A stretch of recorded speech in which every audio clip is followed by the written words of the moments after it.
بسم اللہ الرحمن الرحیم الحمدللہ رب العالمین اللہم صلی علی محمد وعلی آل محمد کما صلیت علی ابراہیم وعلی آل ابراہیم انک حمید مجید۔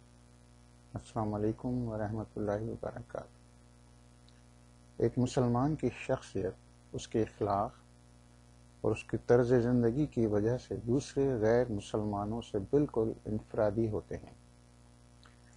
ہمارا لباس، ہمارے آداب، ہمارا کردار اور ہماری پسند ناپسند ہماری شخصیت کی نکاسی کرتی ہے۔ ایک مرتبہ جب رسول اللہ صلی اللہ علیہ وسلم نے لوگوں سے کہا کہ وہ شخص جنت میں نہیں جائے گا جس کے دل میں ذرہ برابر بھی تکبر ہوگا، تو ایک صحابی نے آپ صلی اللہ علیہ وسلم سے پوچھا کہ اگر کسی کو اچھے کپڑے یا اچھے جوتے پہننا پسند ہو تو؟ رسول اللہ صلی اللہ علیہ وسلم نے جواب دیا کہ اللہ تعالیٰ خوبصورت ہے اور وہ خوبصورت چیزوں کو پسند کرتا ہے۔ تکبر کرنا ایسا ہے کہ کوئی شخص کسی حق بات کو نہیں مانے جبکہ وہ بات اس کو بتائی جائے، یا وہ دوسروں انسانوں کو اپنے سے حقیر سمجھے۔ اب میں آپ کو یہ بتاتا ہوں کہ اسلام میں اپنی ظاہری حالت یعنی لباس اور جسم کو خوبصورت اور صاف رکھنے کی کیا اہمیت ہے۔ یہ سنت ہے کہ ہم اپنے جسم کو پاک اور صاف رکھیں، صاف اور اچھے کپڑے پہنیں اور خوشبو لگائیں۔ رسول اللہ صلی اللہ علیہ وسلم نے فرمایا کہ اللہ تعالیٰ اس شخص کے پچھلے ہفتے کے گناہ معاف کر دیتا ہے جو جمعے کے دن غسل کرے، اپنے آپ کو صاف ستھرا کر کے خوشبو لگائے اور پھر مسجد جائے اور وہاں دو لوگوں کو الگ کر کے ان کے بیچ میں نہیں بیٹھے، اور پھر وہ 2 رکعت مسجد کے لیے تحیۃ المسجد پڑھے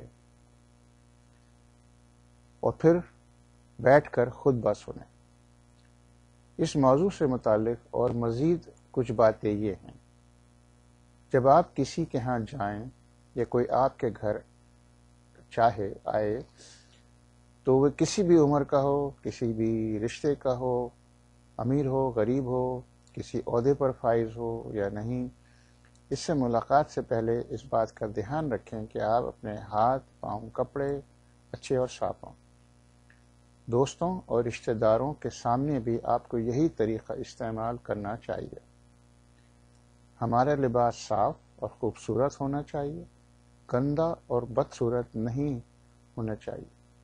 جو چیز ہمیں نظر آتی ہے ہم اس کی طرف کھنچتے ہیں یا اس سے دور بھاگتے ہیں۔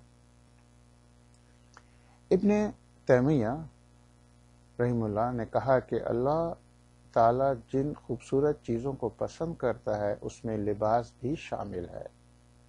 ایک مسلمان اپنے خوبصورت اور صاف لباس سے، اپنے جسم کی صفائی سے اور اپنے خوبصورت اخلاق سے پہچانا جاتا ہے۔